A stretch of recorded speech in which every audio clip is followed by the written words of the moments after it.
compounds and bonding. Please tell me कि हम compounds and bonding के चैप्टर में कहाँ तक पहुँचे हैं। मैंने सबसे पहले आपको compounds का मतलब सिखाया था, फिर उसके बाद मैंने आपको bonding का मतलब सिखाया है, फिर मैंने आपको दो काम किए हैं। दिखाइए ज़रा, हमारे कॉलम्स चल रहे थे। हमने सबसे पहले जब कॉलम बनाया तो हमने कहा जी कंपाउंड क्या होता है और बॉन्डिंग क्या होता है, उसका मतलब समझाया। फिर हमने दोबारा कॉलम्स बनाए कि टाइप्स ऑफ कंपाउंड्स में आयोनिक क्या होता है और कोवलेंट क्या होता है, वो समझाया। फिर अभी हमने रिसेंटली क्या किया, फिर हमने दोबारा कॉलम्स बराबर कर दिए और आई थिंक हमने आयोनिक कंपाउंड्स एंड या आयोनिक बॉन्डिंग जो है उसको सीखना स्टार्ट किया था। तो जनाब साहब, कौन से कंपाउंड्स हम पढ़ रहे हैं? We are studying ionic compounds या फिर क्या, और आयोनिक बॉन्डिंग। और इस आयोनिक कंपाउंड्स और आयोनिक बॉन्डिंग में हम आपको क्या काम करवा रहे हैं? पहले मैंने आपको आयोनिक कंपाउंड की डेफिनेशन लिखवाई है। प्लीज जरा मुझे बताएगा कोई कि आयोनिक कंपाउंड को आप कैसे डिफाइन करते हैं? व्हाट इज इट जी, प्लीज।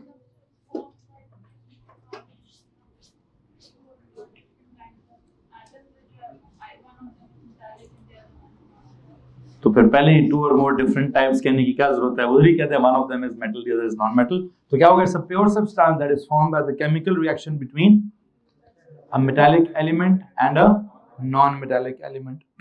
फिर जो इसकी आयनिक बॉन्डिंग होती है उधर हमने क्या समझाया जी? What is it? It's a strong electrostatic force of attraction between क्या? Between the oppositely charged ions that are formed by the complete transfer of electrons from metals to non metal. अब उधर आप metallic atoms to non metallic atoms लिखे, metallic elements to non metallic elements लिखे, just क्या लिख दें? From metals to non metals लिख दें। किसी को मसला इस बात से? फिर हमने क्या किया? हमने कहा जी describe and explain the following ionic compounds या फॉलोइंग आयोनिक बॉन्डिंग्स। सबसे पहली एग्जांपल हमने आपको क्या दी जी? आई थिंक हमने कॉमन सॉल्ट की मिसाल आपको दी, जिसको आप टेबल सॉल्ट कहते हैं या सोडियम क्लोराइड कहते हैं। मैंने उस सोडियम क्लोराइड को फॉर्म करने का जो रिएक्शन है, सबसे पहले एक वर्ड इक्वेशन लिखवाई, sodium plus chlorine will give you sodium chloride. Sodium को क्या क्या होगा, वो क्या क्या करेगा, क्लोरीन को क्या क्या होगा और वो क्या क्या करेगा, और अल्टीमेटली सोडियम क्लोराइड कैसा बनेगा कैसा नहीं बनेगा। किसी के पास अगर कोई सवाल है तो आप प्लीज हाथ खड़ा कर दीजिए। एनीवन? नो? तो आई थिंक जो मेरी स्पेसिफिकेशंस हैं, अगर आप मुझे स्पेसिफिकेशन दिखा दें, वो क्या चाह रहे थे? 3 आयोनिक कंपाउंड्स के बारे में वो कहते हैं डिस्क्राइब एंड एक्सप्लेन करें। क्या चीज? इन 3 आयोनिक कंपाउंड्स के अंदर आयोनिक बॉन्डिंग को एक्सप्लेन करें। कौन कौन से वाले? पहले वाला था सोडियम क्लोराइड आई गेस, और दूसरे वाला होगा मैग्नीशियम ऑक्साइड आई गेस। हाँ जी, describe ionic bonding including the examples of sodium chloride, magnesium oxide and calcium fluoride. क्या करें जनाब साहब? पहली एग्जांपल तो मैं आपको समझा चुका हूं कि सोडियम क्लोराइड में क्या सीन है। सोडियम का मेटालिक सीन है, क्लोरीन का नॉन मेटालिक सीन है। सोडियम का लूज करने वाला सीन है, क्लोरीन का गेन करने वाला सीन है। सोडियम ने पॉजिटिवली चार्ज्ड आयन बनाना है, क्लोरीन ने नेगेटिवली चार्ज्ड आयन बनाना है। तो उन पॉजिटिवली चार्ज्ड आयन और नेगेटिवली चार्ज्ड आयन के दरमियान में क्या है सर जी? एक फोर्स ऑफ अट्रैक्शन है, और उस फोर्स ऑफ अट्रैक्शन का नाम क्या है? उसका नाम है जी आयोनिक बॉन्डिंग। और उस आयोनिक बॉन्डिंग को रिप्रेजेंट करने के लिए आपने पूरा सोडियम आयन बनाया है, फिर पूरा क्लोराइड आयन बनाया है और दरमियान में एक नुक्ता डाल दिए। इवन NaCl लिखते वक्त भी कैसे? जब आपके पास NaCl होता है, इसको भी समझाने के लिए क्या करते हैं? Na है तो Na बोलेंगे 1 पॉजिटिव है, फिर Cl क्या बोलेंगे? 1 नेगेटिव है, दरमियान में क्या डाल देते हैं? एक डॉट डाल देते हैं। इवन इफ अगर आप सोडियम का क्या बनाएं, पहले में कितने? 2, दूसरे में कितने? 8, और चार्ज क्या है इसके ऊपर? 1 पॉजिटिव। और क्लोराइड का क्या करें जी? पहले में कितने? 2, दूसरे में जी 8 इसके अपने, तीसरे में 7 अपने, और एक इसका, एक सोडियम का। वहां से उसने लूज किया हुआ, इसने गेन किया हुआ, इसके ऊपर चार्ज क्या है, इसके ऊपर 1 नेगेटिव है। अब ये सोडियम आयन दिख रहा है, वो क्लोराइड आयन दिख रहा है, इनके बीच में क्या है, इनके बीच में एक आयोनिक बॉन्ड है। उस बॉन्ड को रिप्रेजेंट करने के लिए मैंने क्या कहा था, एक छोटा सा क्या कर दें, नुक्ता सा डाल दें, लेकिन वो नुक्ता कितना छोटा होना चाहिए, इस वाले के मुकाबले में बहुत छोटा होना चाहिए, क्योंकि ये जो डॉट आप दिखा रहे हैं ये अच्छा खासा प्रोमिनेंट डॉट होना चाहिए, जो कि किसको रिप्रेजेंट करेगा, जो कि इलेक्ट्रॉन्स ऑफ द सोडियम को रिप्रेजेंट करेगा। उसके लिए क्रॉसेस होने चाहिए जो कि इलेक्ट्रॉन्स ऑफ द क्लोरीन को रिप्रेजेंट करेगा। और दरमियान में मैं क्या करूं, कोवलेंट बॉन्ड अगर होता तो मैं उसके लिए सॉलिड लाइन लगाऊंगा। क्या करूंगा जी? अच्छा, फिर यहां क्या डॉटेड लाइन लगा दूं? नहीं, डॉटेड लाइन की बात तो नहीं हो सकती। क्यों नहीं हो सकती? बिकॉज डॉटेड लाइन का मसला यह है कि वो रिप्रेजेंट करता है वीक फोर्स को। किसको? समटाइम्स बहुत स्ट्रॉन्ग फोर्सेस हो तो सॉलिड लाइन लगाते हैं। आगे एक चैप्टर है जहां कोई वीक फोर्स होगी, वहां में कोई वैंडरवाल फोर्स या इंटरमोलिकुलर फोर्स या कोई भी वीक फोर्स होगी, वहां क्या करूंगा, डॉटेड लाइन लगाऊंगा। अभी आयनिक बॉन्ड की बात कर रहा हूं, ये आयनिक बॉन्ड कोई क्या बोलते हैं वीक बॉन्ड नहीं है, तो डॉटेड लाइन तो मैं बिल्कुल भी नहीं लगा सकता। अब या तो एक ऑप्शन मेरे पास है कि छोटा सा डॉट लगा के छोड़ दूं, या एक काम कर लेता हूं, ऐसे लाइन जोड़ देता हूं इनकी, इधर भी कोवलेंट बॉन्ड वाली लाइन लगा देता हूं कि दोनों आपस में क्या हुए मेरी, ये दोनों आपस में अब किसी भी तरीके से दिखाना है कि चिपके हुए हैं। क्या करना है जी? ये दिखाना है कि दोनों के दरमियान में क्या है, कोई ना कोई फोर्स है। तो कैसे दिखाऊं अभी? या तो मैंने कहा करीब करीब ड्रॉ करके दिखा दे, या मैंने कहा डॉट लगा के दिखा दे, या दोनों को बाय अ लाइन ज्वाइन कर दें। किसी को मसला इस बात से भाई? ठीक है। अच्छा, अब इसमें एक सवाल कल मुझसे आप कुछ पूछ रहे थे अब्बास साहब, क्या सवाल था वो कहते हैं सर ये एक सोडियम और एक क्लोराइड थोड़ी है, ये तो ढेर सारे सोडियम्स और ढेर सारे क्लोराइड्स हैं। तो उनके सवाल के जवाब में मैंने कहा हाँ जी बिल्कुल, ओ लेवल में आपने पढ़ा है इसका वो कौन सा वाला, face centred cubic crystal lattice structure. कौन सा? Face centred cubic crystal lattice structure. अब वो जो इसका स्ट्रक्चर है वो फेस सेंटर्ड का मतलब क्या है, तो क्यूबिक का मतलब क्या है, तो क्रिस्टल लैटिस का मतलब क्या है, तो स्ट्रक्चर कैसा है। मैंने कहा था कि मैं कब पढ़ाऊंगा, जब मैं इसकी सारी प्रॉपर्टीज आपको पढ़ाने लगूंगा, तो मैं तब आपको वो वाला एक वो 3 डायमेंशनल स्ट्रक्चर आपको ड्रॉ करके दिखा दूंगा। अभी मैं सिर्फ क्या चाहता था, अभी मैं सिर्फ चाहता था describe what these ionic compounds, which ones, the sodium chloride one, then the magnesium oxide one, and then the calcium fluoride one। उसका ये ऑर्डिनरी वर्जन मैं बयान कर लूं। इसके ऑर्डिनरी वर्जन के बाद ऑफ कोर्स मैं सबसे पहला काम ही क्या करूंगा, और जो भाई ने बात बोली है कि सर ये सोडियम क्लोराइड जो है वो एग्जिस्ट किस तरह से करता है, उसकी एग्जिस्टेंस को ही तो समझना है। अगर हमने ओ लेवल में सही नहीं समझा तो यहाँ ए लेवल में हम उसकी एग्जिस्टेंस को ही तो सही तरीके से समझने की कोशिश करेंगे। खैर, उसके एग्जिस्टेंस से याद आया, समार एक छोटा सा काम करेंगे, सर बाबर के पास जाएंगे। सोडियम क्लोराइड का वो एक क्रिस्टल लैटिस स्ट्रक्चर होता है जिसकी ना उनके पास उसकी 3 तस्वीरें होंगी, एक लेयर्ड होगा, एक सिंपल क्यूब होगा और एक 3 डायमेंशनल को ढेर सारा बना होगा। वो ऐसे बने हुए हैं 1 2 3। उन्होंने बोले फिलहाल एक शीट दे दें ताकि मैं पता कर लूँ इसी का प्रिंट कराना है कि नहीं कराना। ये लो भैया, अभी फिलहाल क्या करते हैं जी? अच्छा, मैं ढूंढ देता हूँ, मिल जाएगी तो दे दूँ। ठीक। सो पहले क्या हुआ, describe and explain the following ionic compound. जो पहली एग्जांपल आपने क्या किया जी? पहली एग्जांपल आपने कॉमन सॉल्ट या सोडियम क्लोराइड की की हुई है। इसमें जो आपने सोडियम 1 पॉजिटिव बनाया है और क्लोराइड 1 नेगेटिव बनाया है, 3 बातें बताई हैं मैंने। क्या? या तो बिल्कुल करीब करीब बना लें, या बनाकर दरमियान में नुक्ता लगा दें, या बनाकर दोनों को आपस में ज्वाइन कर दें। क्यों? बिकॉज मैं क्या शो करना चाहता हूं, मैं इनके दरमियान में what is this ionic bonding show करना चाहता हूं। यार ये जो मैं आपको इनको जोड़ने की कोशिश कर रहा हूं, इनके दरमियान में क्या है, इनके दरमियान में फोर्स ऑफ अट्रैक्शन है, that strong electrostatic force of attraction between the oppositely charged ions is actually known as the ionic bond. अब वो एक आयोनिक बॉन्ड होता है कि 6 आयोनिक बॉन्ड्स होते हैं, ये तो मैं तब समझाऊंगा जब मैं इसका स्ट्रक्चर लिखने लगूंगा, जब मैं इसकी प्रॉपर्टीज लिखवाने लगूंगा। अभी क्या करते हैं भाई, अगली एग्जांपल पे जाते हैं और अगली एग्जांपल को समझने की कोशिश करते हैं। ये पहली एग्जांपल थी आपकी सोडियम क्लोराइड वाली, और दूसरी एग्जांपल हम क्या लेंगे जी?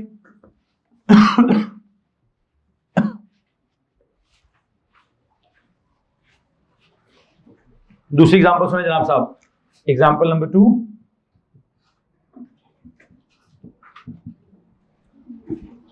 अब एग्जांपल नंबर 2 मैंने आपको कैसे लिखवानी है वो जरा सुन लीजिए प्लीज। दैट इज क्या जी? दैट इज मैग्नीशियम ऑक्साइड, दोनों साइडों पे क्यों नहीं आ रहा? ये क्या बात?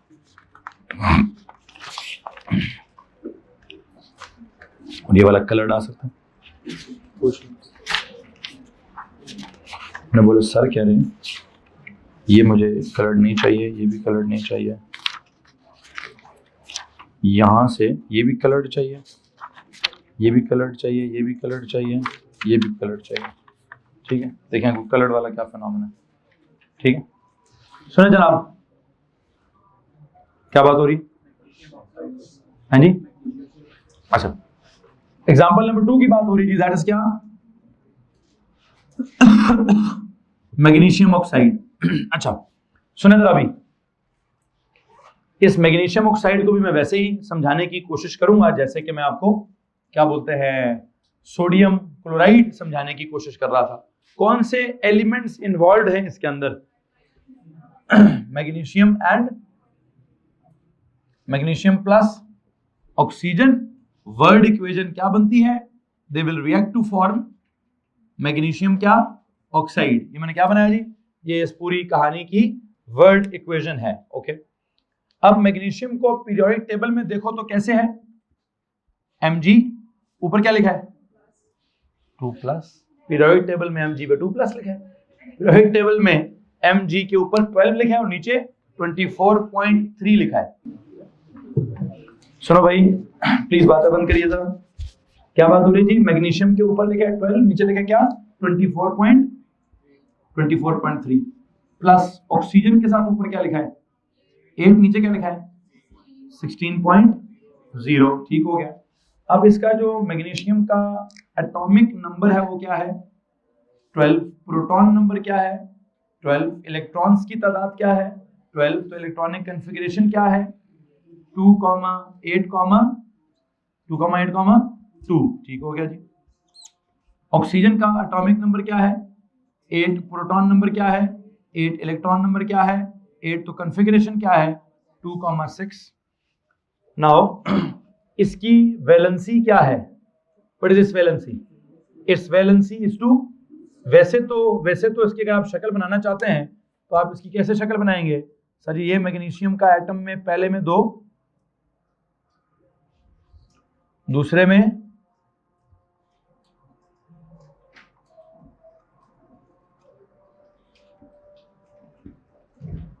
8, तीसरे में, बल्कि मैं 2 इधर बनाता हूं जी, इधर।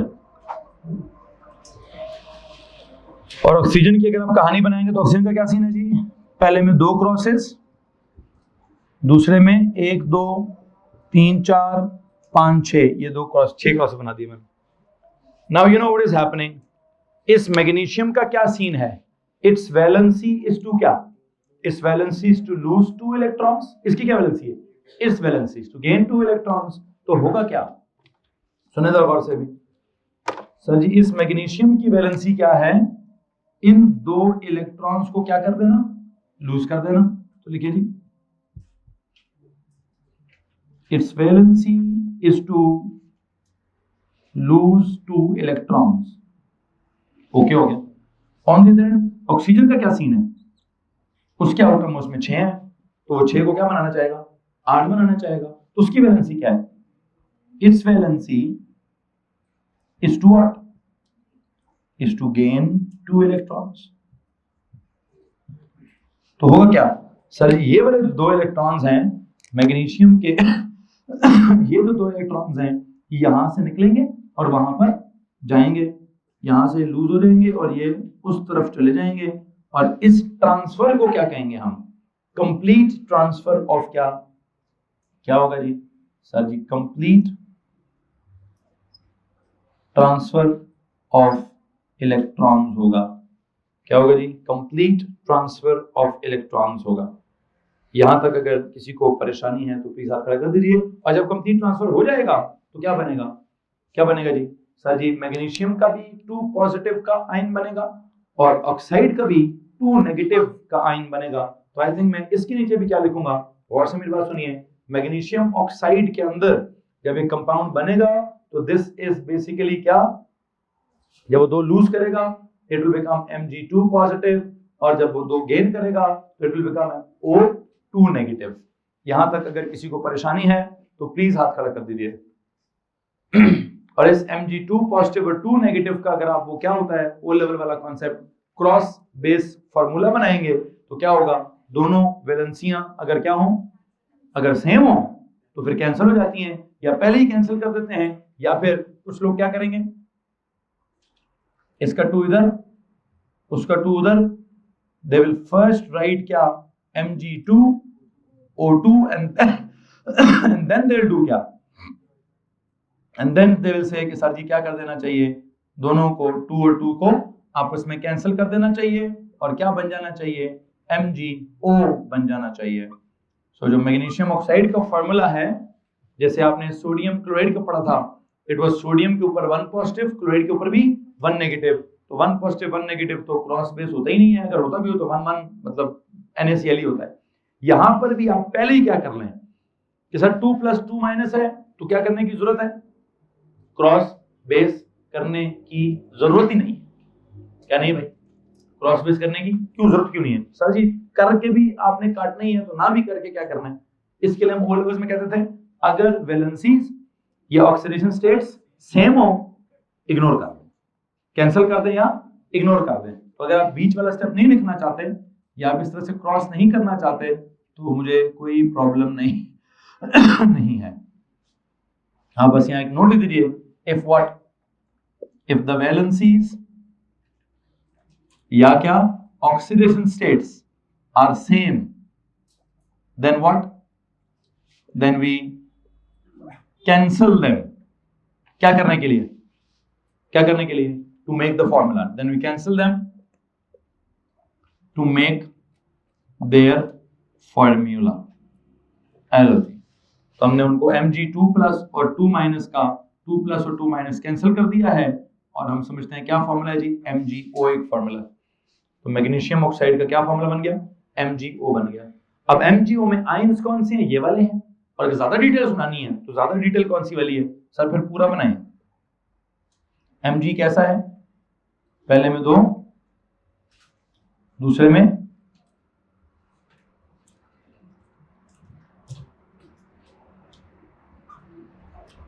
8, और अभी एटम होगा कि आयन होगा, कंपाउंड के अंदर ये क्या है, एटम या आयन, सर ये आयन है। तो अगर ये आयन है तो इसने क्या किया हुआ है, अगर ये आयन है तो इसने 2 इलेक्ट्रॉन्स लूज किए हुए हैं, तो इस Mg का मतलब Mg आयन है। इस कंपाउंड के अंदर Mg का मतलब Mg एटम नहीं है, इस कंपाउंड के अंदर Mg का मतलब Mg आयन है, ठीक है। तो Mg2 पॉजिटिव आयन, फिर O के साथ आ जाए, O के पहले में कितने हैं 2, दूसरे में कितने हैं 6, उसके अपने क्रॉसेस, और 2 उसने जो क्या किए हैं गेन किए हैं वो वाले क्रॉसेस। इधर से यूं करके क्यों बनाए, इसके ऊपर क्या लिखें 2 माइनस लिखना इसके ऊपर जरूरी है।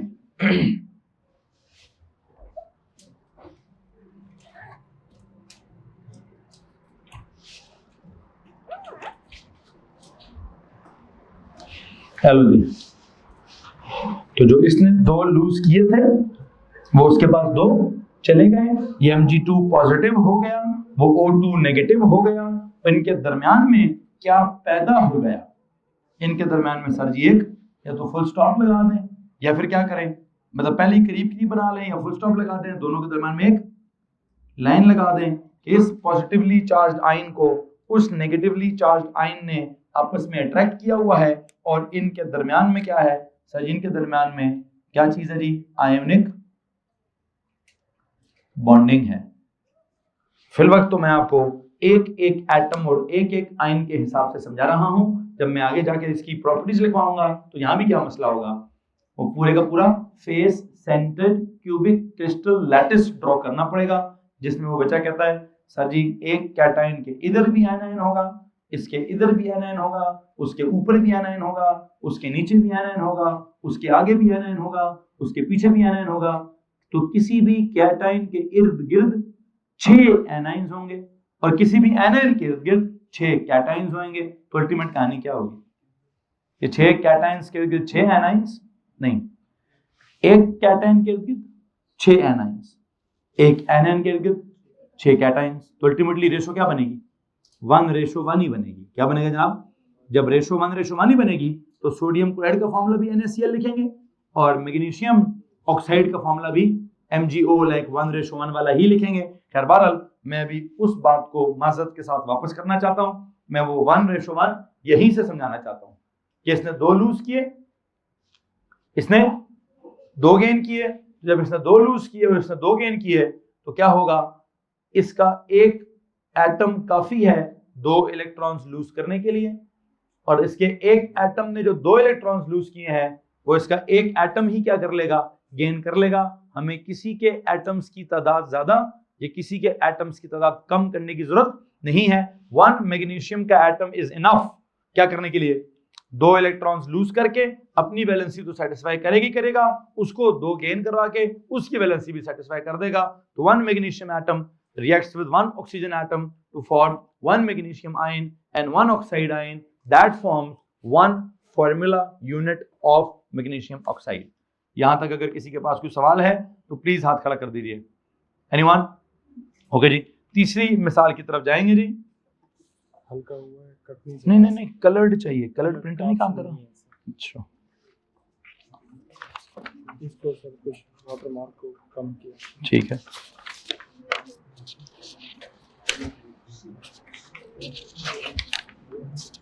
चलें बाद में देखते हैं इसके साथ। इस पेज का कुछ मिला? तो वो सब ठीक। सुनो भाई, क्या बात हो रही है जनाब साहब? क्या हो रहा है जी? मैंने आपको सोडियम क्लोराइड की मिसाल पढ़ा दी है, मैंने आपको क्या बोलते हैं मैग्नीशियम ऑक्साइड की मिसाल पढ़ा दी है। I would like to go to मिसाल नंबर 3, दैट इज कौन सी वाली? कैल्शियम फ्लोराइड वाली मिसाल पर जाना चाहेंगे। प्लीज हेडिंग दीजिए एग्जांपल नंबर 3। इससे पहले कि मैं अगली मिसाल पे जाऊं, मैं दोबारा पूछना चाहता हूं, इस मिसाल नंबर 2 में अगर किसी किस्म का कोई प्रॉब्लम है तो आप हाथ खड़ा कर दीजिए। ठीक है जी, यहां पर अगर किसी को कोई प्रॉब्लम है तो प्लीज हाथ खड़ा कर दीजिए। एनीवन? जी जनाब साहब? नहीं, सब सीन ओके है जी, किसी को मसला नहीं है? चलें अगले पे चलें। तीसरी एग्जांपल क्या थी? कैल्शियम फ्लोराइड का नाम लिखें जी।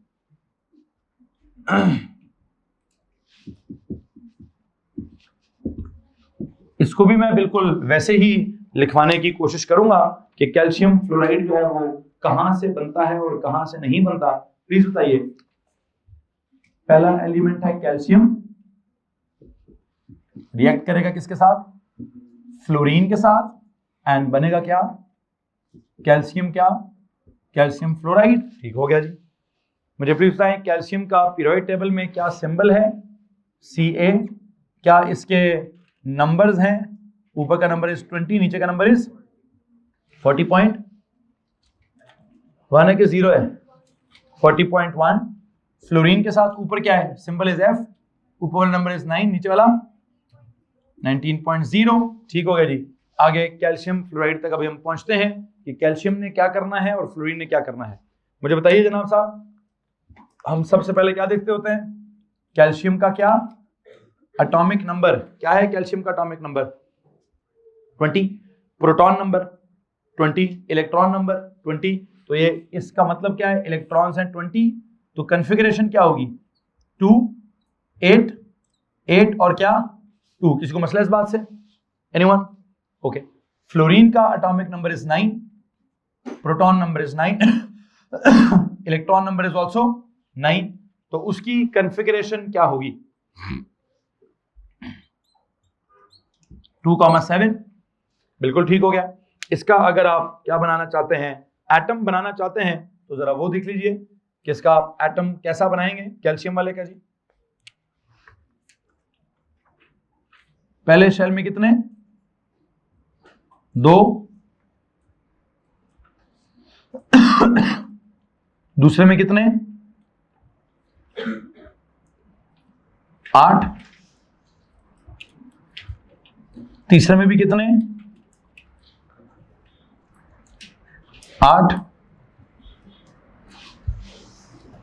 चौथे में कितने? 2। ये आपका कैल्शियम का एटम। फ्लोरीन के एटम को अगर आप मुकम्मल तरह बनाना चाहते हैं तो इसके पहले शेल में 2 इलेक्ट्रॉन्स, 2 क्रॉसेस, दूसरे में 1 2 3 4 5 6 और 7 क्रॉसेस।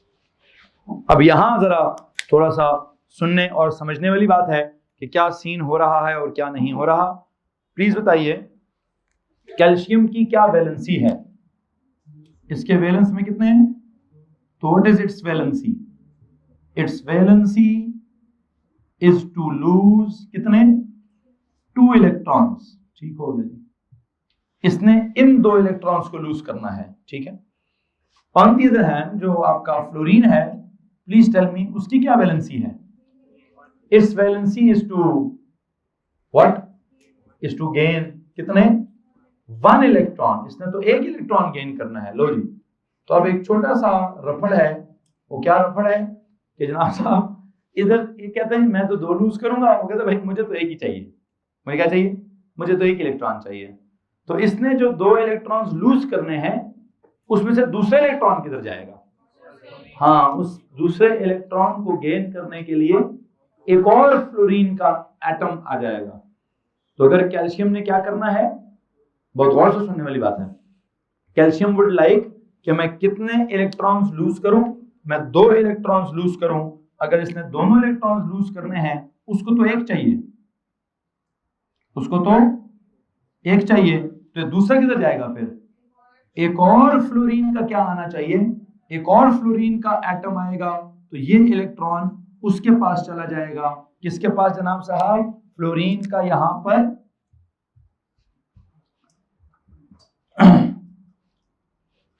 क्या होना जरूरी है सर जी? फ्लोरीन का ना यहां एक और एटम होना जरूरी है ताकि ये वाला इलेक्ट्रॉन जो है वो उसको मिल जाए और ये वाला इलेक्ट्रॉन जो है वो इसको मिल जाए। और क्या हो जाए? कैल्शियम की वैलेंसी भी सेटिस्फाई हो जाए कि मैंने 2 के 2 लूज किए हैं, और जो 2 लूज हुए हैं उनमें से कोई हवा में जाया ना हो जाए, कोई इलेक्ट्रॉन बिल्कुल स्पेयर ना रह जाए। नंबर ऑफ इलेक्ट्रॉन्स लॉस्ट और नंबर ऑफ इलेक्ट्रॉन्स गेन्ड क्या होने चाहिए? बराबर होना बड़ा जरूरी है। तो यहाँ क्या हुआ? यहाँ हो क्या रहा है वैसे सर जी? ये कुछ वो क्या बोलते हैं उसको हम? कंप्लीट क्या? ट्रांसफर ऑफ इलेक्ट्रॉन्स हो रहा है। इसके दोनों के दोनों इलेक्ट्रॉन्स वहां जा रहे हैं। वहां किधर जा रहे हैं? वहां फ्लोरीन के 2 एटम्स इन 2 इलेक्ट्रॉन्स का इंतजार कर रहे हैं। बिकॉज फ्लोरीन की आदत क्या है कि वो कहता है जी भाई मैं तो क्या करूंगा, एक क्या बोलते हैं इलेक्ट्रॉन को ऐड करूंगा। कैल्शियम कहता नहीं भाई मैं तो 2 लूज करूंगा। तो इनका रिएक्शन ही तब होगा जब क्या होगा? जब एक कैल्शियम के पास 2 फ्लोराइड के आयंस आएंगे क्या करने के लिए कि भाई हम 2 लूज कर रहे हैं, हाथ छोड़ के तुम टेंशन न लो, तुम्हारे दोनों इलेक्ट्रॉन्स हम गेन करेंगे। लेकिन हाँ, एक फ्लोरीन नहीं होगा, कितने? 2 फ्लोरीन होंगे। ये वो कहेगा एक मैं गेन कर लेता हूं, एक वो गेन कर ले। तो बुनियादी बात असल में क्या है? ये फ्लोरीन के 2 एटम्स क्यों होने चाहिए? क्या करने के लिए? नंबर ऑफ इलेक्ट्रॉन्स लॉस्ट और नंबर ऑफ इलेक्ट्रॉन्स गेन को बैलेंस करने के लिए। तो जो आपकी बैलेंसिंग का कॉन्सेप्ट है ना, जो आपके रिएक्शंस को लिखने का कॉन्सेप्ट है, बल्कि अभी रिएक्शन को लिखने का कॉन्सेप्ट नहीं चल रहा, अभी तो कंपाउंड बनाने का कॉन्सेप्ट चल रहा है। ये जो कंपाउंड बनाने का कॉन्सेप्ट है वो क्या कॉन्सेप्ट है? उसकी असल वजह ये है। वो क्या वैसे कंपाउंड बनाने का कॉन्सेप्ट क्या? क्रॉस बेस जिसको आप कहते हैं। मैं क्रॉस बेस से पहले समझा चुका हूं कि कैल्शियम के एक एटम के अगेंस्ट फ्लोरीन के 2 एटम होना जरूरी है। तो मुझे पता है कि इसका फॉर्मूला क्या होना चाहिए?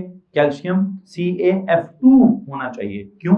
उसकी ऑर्डिनरी वर्जन क्या है? उसकी ऑर्डिनरी वर्जन ये है कि सर कैल्शियम के अंदर क्या सीन है?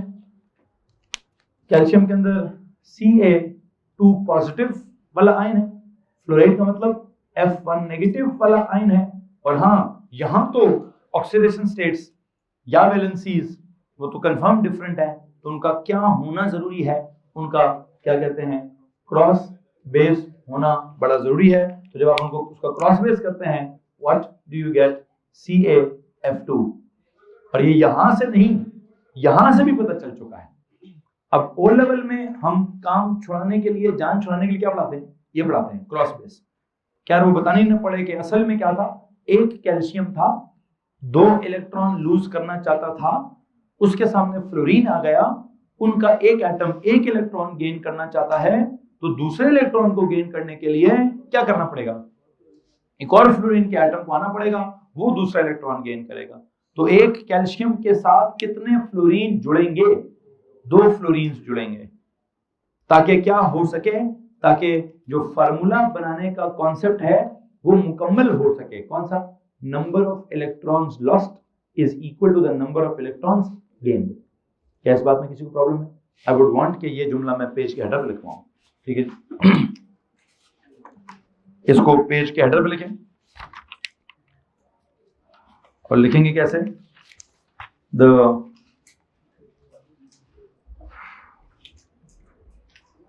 बल्कि पेज के हेडर पे सवाल लिखें, what is the concept of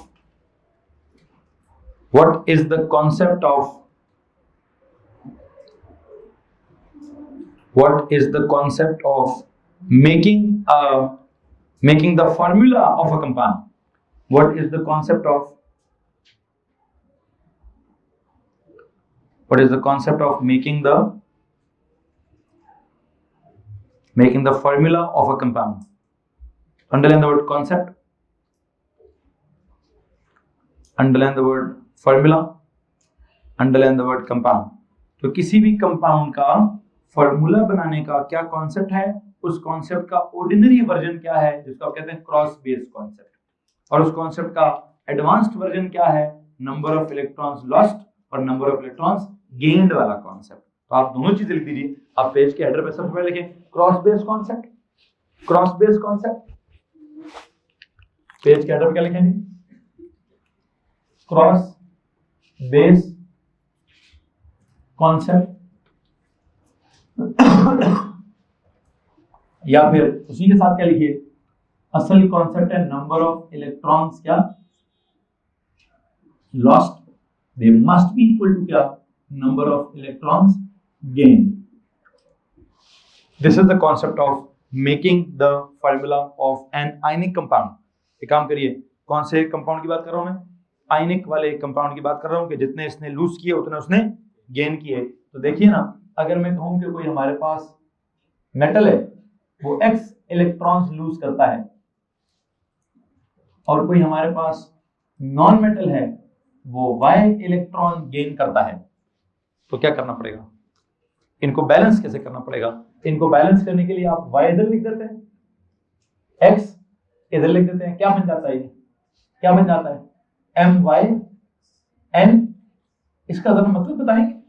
m का, अब ये बड़ी इंपॉर्टेंट बात है, पता है आपने क्या किया? आपने एलसीएम ली। क्या लिए? कैसे एलसीएम लिया? m लूज कितने करना चाहता था? कितने लूज करना चाहता था? x। आपने m के कितने एटम्स ले लिए? अगर m का एक एटम होता, m का कितना होता? कितने लूज करता? कितने लूज करता? x लूज करता। थोड़ी सी मैथ्स इन्वॉल्व हो गई है, थोड़ा सा अलजेब्रा इन्वॉल्व हो गया है, मैं उसके लिए माजरत चाहूंगा, लेकिन हाँ फिर भी अगर आप सुनेंगे तो आपको समझ आ जाएगा। m का एक एटम हुआ तो कितने लूज करेगा? m के कितने एटम्स हैं तो कितने लूज करेंगे? एक एटम ने x लूज किए हैं, तो y atoms y into x lose करेंगे। क्या करेंगे? कितने इलेक्ट्रॉन्स लॉस्ट हुए हैं? y into x। n का एक एटम कितने गेन करता है? अब n के कितने एटम्स हैं तो कितने गेन करेंगे? x इंटू y गेन करेंगे। तो लूज कितने हुए? x into y। गेन कितने हुए? x into y। तो नंबर ऑफ इलेक्ट्रॉन्स लॉस्ट और नंबर ऑफ इलेक्ट्रॉन्स गेन्ड को बेसिकली आपने क्या किया? इक्वेट किया है, और लिया क्या आपने उसमें? वो जो उसको उधर कर लो, इसको उधर कर दो। ये क्या होता है? ये छठी क्लास का मैथ्स होता है कि अगर लिखो ना 1/2 + 1/3, तो एलसीएम क्या होता है? 6। तो इसको इंटू 3 करो तो उसको इंटू, कुछ याद आ रहा है कि नहीं आ रहा है? बायोलॉजी वाले मुझे अजीब सी निगाहों से देख रहे हैं, ठीक है? 1/2 + 1/3। अब ऐड करना है ना, कैसे करें? सर जी 2 और 3 का एलसीएम ले, मतलब इसको बराबर कर दे। क्या था एलसीएम? तो अब इसको क्या करूं, इसको इनटू, तो ऊपर वाले को मैं 3 से मल्टीप्लाई कर दूंगा, इसको क्या करूं, तो उसको ऊपर से 2, तो ये लो। बात समझ आ रही कि नहीं आ रही है? तो इधर वाला उधर हो जाता है, उधर वाला इधर हो जाता है। मकसद क्या होता है, कोई एलसीएम सेल्सियम लेना, या इसको इंटू 3 है तो इसको भी इंटू 3 कर दो, इसको इंटू 2 है तो इसको भी इंटू 2 कर दो, तो ये क्या हो जाएगा 2 3 जा, इसका एलसीएम भी 6, 3 2 जा, इसका एलसीएम भी 6। You get this? ये ऑर्डिनरी लेवल का मैथ्स है। तो यहां भी क्या हो रहा है, मैंने कहा चलो एक काम करो,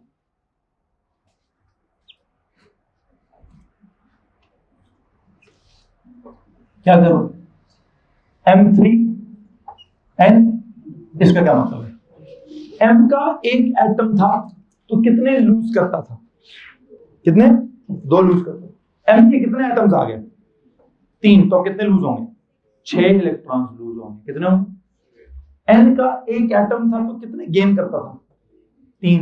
N के अब कितने एटम्स हो गए, कितने गेन करेंगे, 6। तो क्या किया मैंने इसके एटम्स कर दिए 3, उसके एटम्स कर दिए 2। क्यों, ताकि इसके 3 एटम्स क्या करें, 6 लूज करें, इसके 2 एटम्स 6 गेन करें। तो बुनियादी तौर पर जो आपका क्रॉस स्पेस का कॉन्सेप्ट है वो किस बात को फॉलो करता है, उसकी बैकग्राउंड साइंस क्या चल रही है, उसकी बैकग्राउंड साइंस ये चल रही है कि साथ ही जितने इलेक्ट्रॉन्स आप लूज करवाना चाहते हैं उतने ही इलेक्ट्रॉन्स क्या होने चाहिए, गेन होने चाहिए। कोई इलेक्ट्रॉन एक्स्ट्रा ना तो जाया होना चाहिए ना बचना चाहिए, तो क्या होगा, बस ये होगा जो होगा। इसमें अगर आप इस मिसाल को फॉलो करते हैं तो इसका मतलब ये है कि M will lose 3 atoms of M will lose 6 electrons, 2 atoms of N will gain 6 electrons, so the number of electrons lost is equal to the number of electrons gained। आप पेज के हेडर पे ये मिसाल I think ये वाली लिखें, x वाली ही लिखें, कि इसके ऊपर अगर x पॉजिटिव है, इसके ऊपर अगर y नेगेटिव है तो यहाँ y आ जाएगा, यहाँ x आ जाएगा। और अगर आप इसका मतलब मुझे एक्सप्लेन करना चाहते हैं, आई थिंक इसका मतलब ये है कि y atoms of M will lose कितने, x into y electrons, फिर x atoms of क्या, N will gain क्या, will gain x into y electrons। अब x into y कहां से आया सर जी, वो इस x और उस y का क्या है, जैसे 2 और 3 का एलसीएम होता है x, 2 3 का एलसीएम होता है 6, 2 into 3 6, x y का एलसीएम क्या होगा, x into y। तो इसके एटम्स होने चाहिए y, उसके एटम्स होने चाहिए x, ताकि ये x into y लूज करें, वो x into y गेन करें।